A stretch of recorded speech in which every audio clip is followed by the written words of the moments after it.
For 17 years, that phone number existed in only one place, a sealed file in the Pentagon's black vault. The 12 people who knew it were dead. The operation it connected to was buried deeper than nuclear codes. So when it rang in a dusty filing room at Fort Bragg, and the quiet woman who answered it spoke a code name that hadn't been used since Desert Storm, someone very powerful had just broken protocol. And everyone was about to learn why.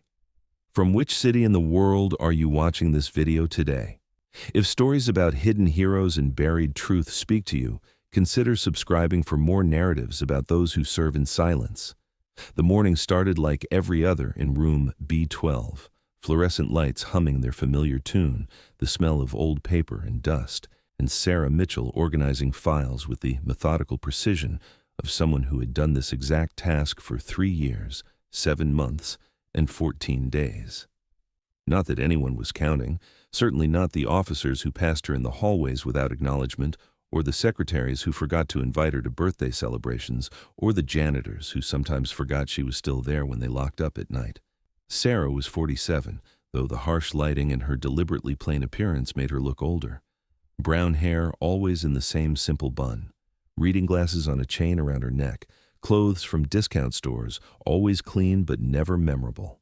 She was the kind of person you could work beside for years and struggle to describe to a sketch artist. Mitchell, Lieutenant Brooks's voice cut through the morning quiet like a rusty blade. He stood in the doorway, his uniform crisp, his expression holding that particular brand of disdain reserved for those deemed beneath notice. Conference room needs the Gulf War assessment files. 20 minutes.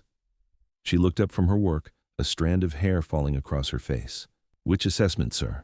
There were 17 different reports filed between. I don't care. Just bring whatever looks important. He turned to leave, then paused. And make coffee while you're at it. Real coffee, not that instant garbage you probably drink. The door slammed behind him. Sarah sat still for a moment, then returned to her filing. Her hands moved steadily. But if anyone had been watching closely, which they never were, they might have noticed her fingers pause on certain files, might have seen her eyes track patterns in the documentation that wouldn't be obvious to casual observers. 20 minutes later, she entered the conference room carrying a box of files and a fresh pot of coffee. The room was full of brass, colonels, majors, a brigadier general she recognized from the newspapers. They were deep in discussion about supply chain logistics for an upcoming joint exercise with NATO forces. Just leave them on the side table, Colonel Harrison said without looking up. The coffee, too. Sarah set down her burden and turned to leave. Actually, Lieutenant Brooks called out, that smirk in his voice that she knew without having to see it. Mitchell here's our expert filing clerk. Hey, Mitchell, how long would it take you to understand what we're discussing here? These strategic deployments? Bet they didn't cover this in... Where did you go to school again? Community college? A few chuckles rippled through the room. Sarah turned back slowly. I didn't finish college, sir. More laughter. Brooks was on a roll now. Right, well, that explains the filing job. See, gentlemen, this is why education matters. The difference between those who plan operations and those who file the paperwork afterward. Brigadier General Hawthorne, an older man with sharp eyes, wasn't laughing. He watched Sarah with an expression that might have been curiosity or might have been nothing at all. May I go, sir? Sarah asked quietly. Yeah, get back to your filing cabinet. Brooks waved dismissively. Leave the thinking to those of us qualified for it. Sarah left, closing the door softly behind her.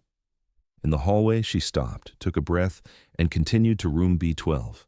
3 more hours of filing, 3 more hours of invisibility, 3 more hours of... The phone rang, not her desk phone.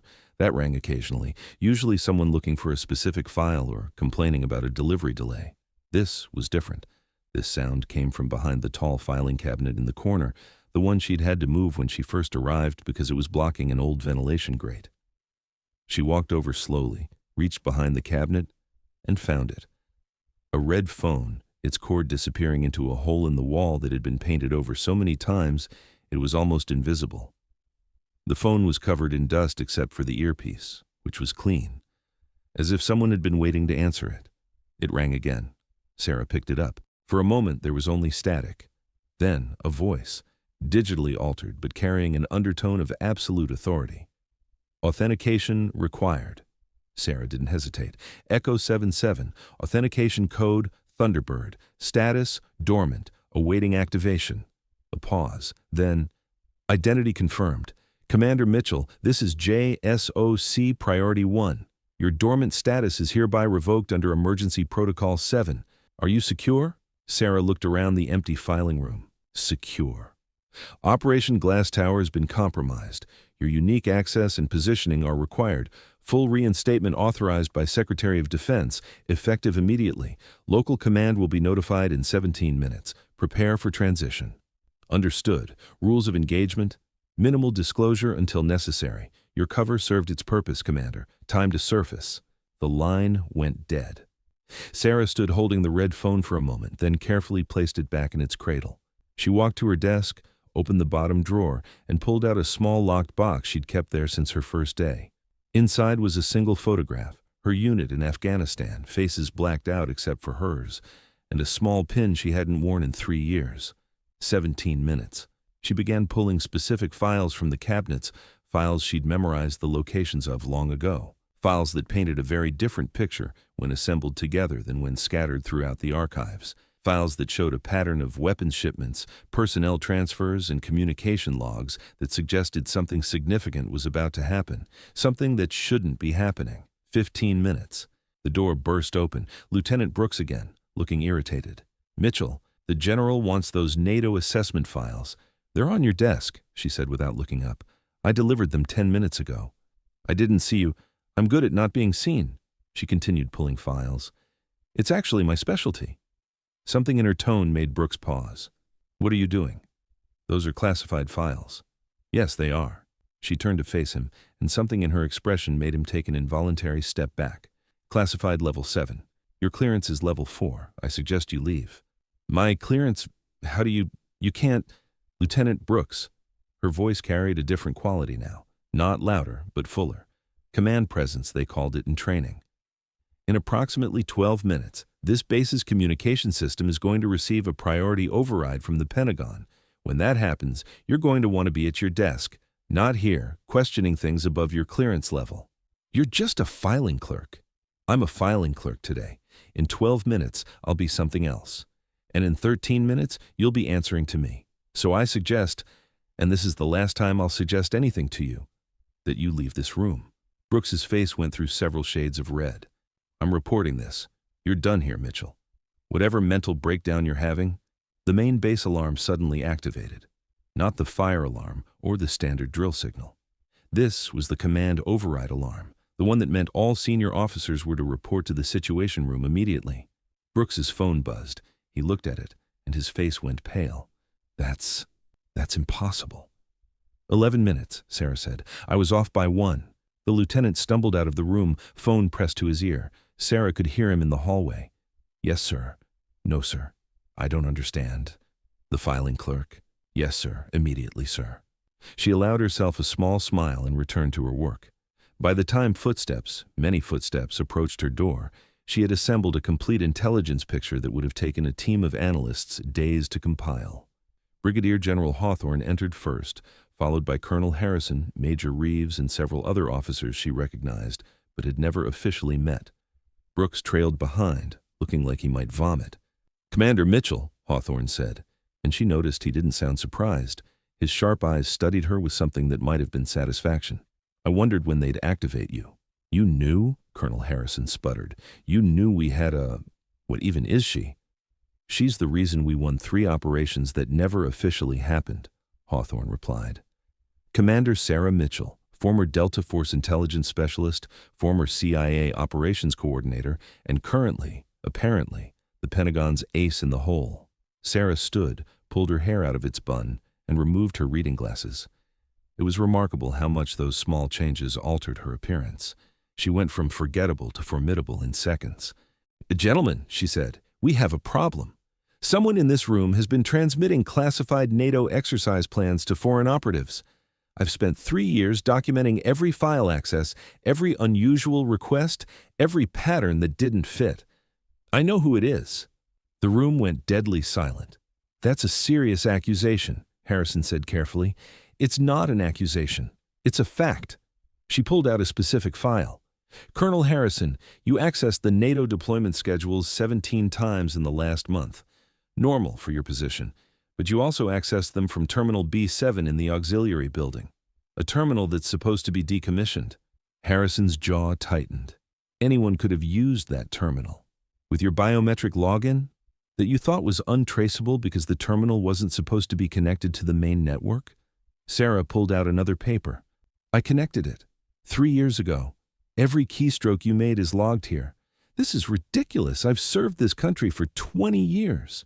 You've served this country for 19 years, 11 months, and 14 days, Sarah corrected. And for the last 6 months, you've been serving someone else. The payments to your daughter's medical fund, the ones you thought were from an anonymous charity, they traced back to a shell company in Belarus. Harrison lunged for the door. He made it 2 steps before Sarah moved. Fluid, practiced, economical.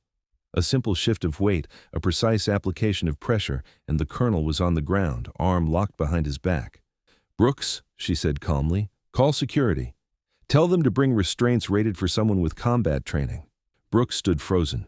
Lieutenant? The command voice again. He jumped and reached for his phone. As security arrived and Harrison was taken away, still protesting his innocence, the remaining officers stood in shocked silence. Sarah straightened her clothes and began organizing the files on her desk. Commander, Hawthorne said finally, I have to ask, why the cover? Why spend 3 years filing papers? Sarah looked up at him. Because the best way to catch someone selling secrets is to be invisible when they do it. People reveal themselves when they think no one important is watching. Harrison walked past me every day for 3 years. He talked on his phone in the hallway outside my door. He left classified documents on his desk when I delivered coffee. He never once considered that the filing clerk might be taking notes. But 3 years, Major Reeves said. 3 years of being dismissed, ignored, insulted. Small price to pay, Sarah replied. Harrison's network extends to 12 other bases. The information I've gathered will shut down one of the largest intelligence leaks in NATO history. The phone rang again, the regular desk phone this time. Room B12, Sarah answered. Commander Mitchell? A new voice. Official. Pentagon official. This is Secretary Coleman. I understand the situation has been resolved. Yes, sir. Local asset has been detained. Full network mapping is complete. Excellent. Your next assignment packet will arrive within the hour. Thank you for your service, Commander. Sir, Sarah said before he could hang up, my next assignment, another filing room? There was a pause, then what might have been a chuckle. Actually, we were thinking janitorial services at NORAD. Amazing what people say around someone mopping floors. Understood, sir. The line went dead. Sarah looked around room B12 one last time.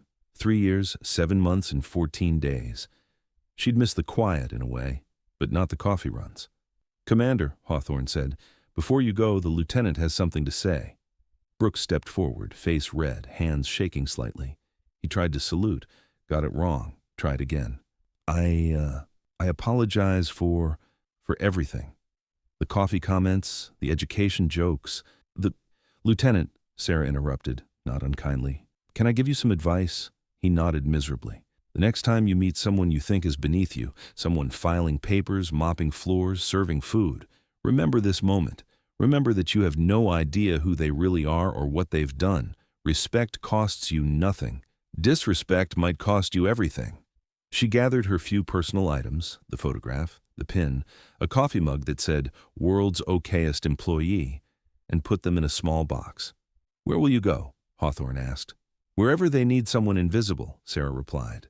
There's always another Harrison somewhere, thinking they're the smartest person in the room because everyone else is just the help.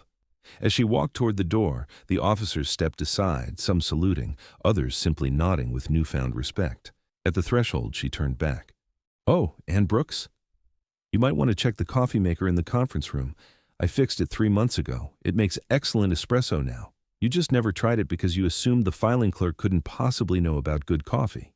She left them standing there, processing everything that had just happened. In the hallway, she could hear them talking in hushed tones, reimagining every interaction they'd had with her over the years, seeing patterns they'd missed, moments that should have revealed the truth. But Sarah was already thinking ahead. NORAD, Colorado, high altitude, cold winters, she'd need better boots and a good mop. the kind that let you get into corners where people thought their whispered conversations couldn't be heard. 3 weeks later, a janitor named Sandra started work at Cheyenne Mountain. She was quiet, thorough, and nobody paid her any attention when she emptied the trash cans in the secure communication center. Nobody noticed that she had memorized every password that had been written on sticky notes and thrown away. Nobody realized she could reconstruct shredded documents with 94% accuracy.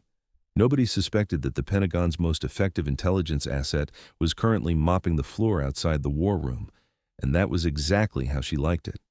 Because Sarah Mitchell, or Sandra Martinez, or whatever name she'd carry next, understood a fundamental truth. The most powerful position in any organization isn't at the top where everyone's watching. It's in the shadows, where everyone assumes you don't matter. The red phone, now installed in a janitor's closet at NORAD, sat silent among the cleaning supplies, waiting. But Sarah knew it would ring again. It always did. Somewhere, someone with too much confidence and too little wisdom was making mistakes in front of someone they dismissed as unimportant. And when they did, she'd be ready. Invisible, underestimated, unstoppable. The perfect spy was never the one in the tuxedo at the casino. It was the one refilling the water glasses. And Sarah Mitchell had turned invisibility into an art form that had saved more lives than any medal could commemorate. As she pushed her mop bucket down the hallway of one of America's most secure facilities, she allowed herself a small smile. Tomorrow, they were briefing new security protocols in Conference Room C. She'd make sure to clean it extra thoroughly. After all, you never knew what important information might accidentally fall into the trash. What would you have done if you were Lieutenant Brooks and suddenly discovered the person you'd been mocking for 3 years was actually your commander? Tell us in the comments below. If Commander Mitchell's story reminded you that heroes hide in plain sight, subscribe to Hidden Hero Stories for more tales of the overlooked and underestimated. Hit the like button if you believe everyone deserves respect, because you never know who they really are. Until next time, remember, the quietest person in the room might just be the most powerful.